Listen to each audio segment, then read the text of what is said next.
All right, let's go to the WDPN hotline and bring on Scott Ferrell, long-time Glen Oak Gold Eagle track and field coach, announced over the weekend that he was going to finally retire, and what a career it was. We're pleased to have Coach with us here on the hotline on 1310 WDPN. Coach Ferrell, good afternoon. How are we doing this afternoon? Great, Sammy. How are you? I'm good, man. Hey, first of all, let me congratulate you on just an incredible run. And I guess when I ask a lot of people, when other people ask coaches, players, what have you, what made you decide was the time? And you just know, don't you? You know that it's time to close that chapter and move on to different things. So I guess, Scott, when did it kind of hit you that this was time? Well, STRS certainly helps with that decision. And That's so a great answer. I'm at 34 years in teaching, and it was a perfect time to part ways and hang them up. But I'm going to tell you, it's been an honor I did all of my time with playing local schools at Glen Oak High School. I even student taught there, and it was an honor to be there for 34 years. They did fantastic for me.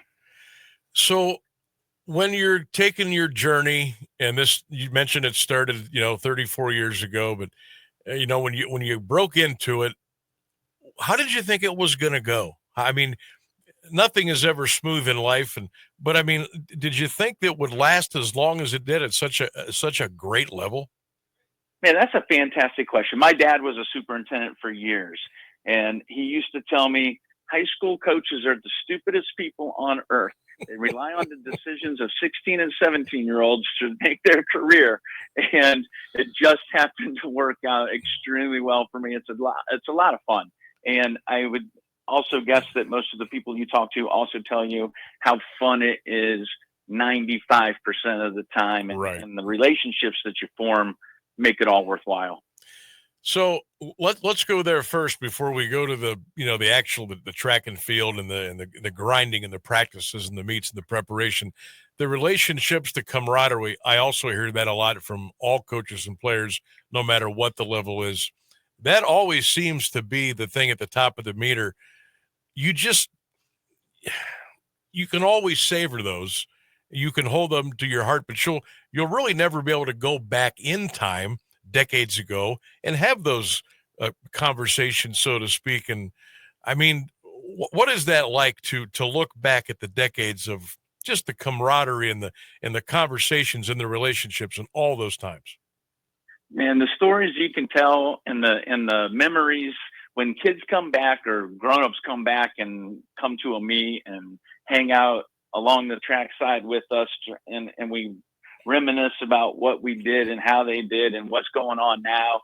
The sport just continues to carry on throughout the generations, and an ex-athlete certainly understands what these kids today are going through, because really we haven't changed a whole lot. And so they know what their experiences were, and they know what the current athletes are experiencing. And I think that bond just brings everybody closer together through the years. Coach Scott Ferrell is joining us. I'm still going to call you Coach. Once a coach, you're always a coach. Glen Oak Track and Field announced his retirement over the weekend, total of 34 years, and he's moving on to different things now. So you started in 93 coaching the girls, and then the boys come along in 2000? Correct. I think I got that correct. So what was that transition like for you as you started in one, you picked up another, and now you're moving full steam ahead? Well, I was lucky when I got hired. The boys coach was Gary Little, and he walked me through, high school coaching at Glen Oak High School and all of the things that you need to do as a coach. And I learned a lot from him. And then there was a transition, quite a bit of transition. I think there were 4 coaches or so that went through between 93 and 2000. And the job came open. Jack Hazen was my college coach, and I watched Jack run, and I watched Jack run a male and a female program together, and I thought, this can be done. And if we do it the way the Coach Hazen did it, it can be pretty daggone good. And so kind of pitched that to him and headed up both programs since 2000. So you mentioned Jack Hayes, and a lot of people, the great job that he did with Glen Oak or with Malone, and who were some of the other coaches? I don't know, administrators, assistants, people that you kind of pulled information from to help better yourself moving forward in teaching and coaching and doing things. You learn a lot from other guys, and I worked the sidelines at the chains for the football games, and I listen to coaches talk all the time to athletes. I'm going to tell you, I steal all kinds of ideas on how to communicate with different athletes. But I shared an office space with Gary Isler, state championship coach. I shared an office with Jim Nicodemo, longtime successful basketball coach at Glen Oak. Had a great conversation with Joe Gilhousen through the years. And it's a who's who of guidance for me to do what I did through the years and how to communicate with athletes, how to communicate with parents. And it's just huge. It takes a village. I will tell you that. And don't be afraid to listen to other people. I would give it as an advice. I'm going to tell you what, I'm almost ready to just stop it right here. And I want to hear conversations that you had with Joe Gilhousen, and I want to hear conversations you had with some of the other guys over at Glen Oak, whether it was in the office or in the hallway or on the field. I think that's must-hear radio right there. It would be very good. I mean, Nicodemo, oh my God. I'm just sitting here. My mind is racing now at some of the stuff that could have been talked about there. What are some of the special moments that you have looking back, Scott? Well, our very first state champion individual was Derek Williams, and Glen Oak had 2 relays of girls 4x8 that won it their sophomore year and then won it again their senior year. And then in 2001, Derek Williams became the very first Glen Oak athlete to win an individual state title in the 300-meter hurdles. And so that one, I can still see that race taking place in my mind today. I can still see him standing on the podium today. And it was a very, very special moment. Another one, we had the state record in the 4x100 for 1 week. We broke the state record at the regional meet. We went to the state meet in Middletown. Middletown gave us the business there, but we owned it for a week.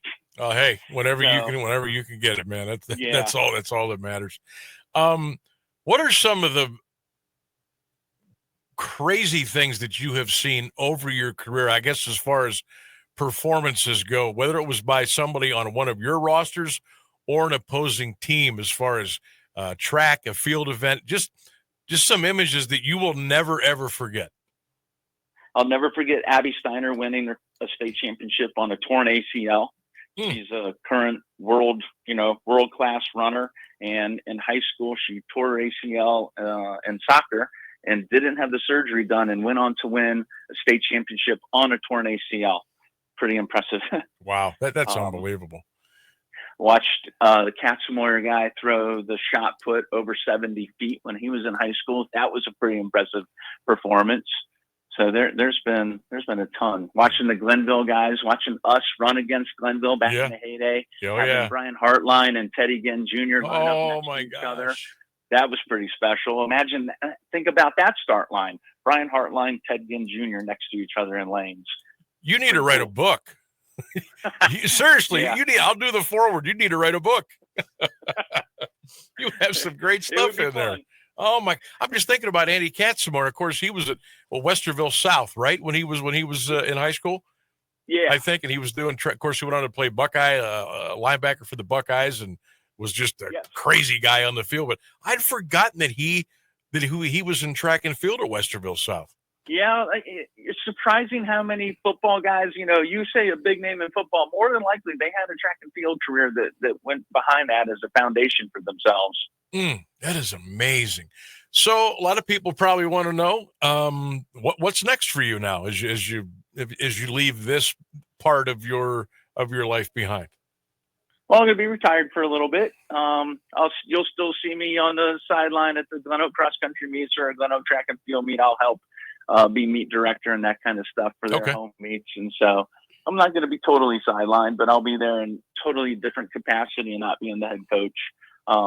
traveling with my wife. We've been locked into a school schedule and coaching schedule for over 30 years of our marriage. And so traveling and some off-season time will be pretty nice. What's one destination maybe that you all were trying to get to? Man, I would love to do a European trip. She would too, and we'll see if that can come through. Good stuff. Well, Coach, I appreciate you coming on today. Some great stories, some cool stuff, and congratulations on 34 years is a heck of a run, and playing local, Glen Oak, and the community. I'm sure they're very proud and very thankful for what you brought, and nothing but the best moving forward. Thanks for coming on today. Thank you very much. You got it. Scott Ferrell, long time Glen Oak track and field, 34 years, and retired now, and gonna do the next part in life. Let's just go out and have some fun and enjoy all the good things around.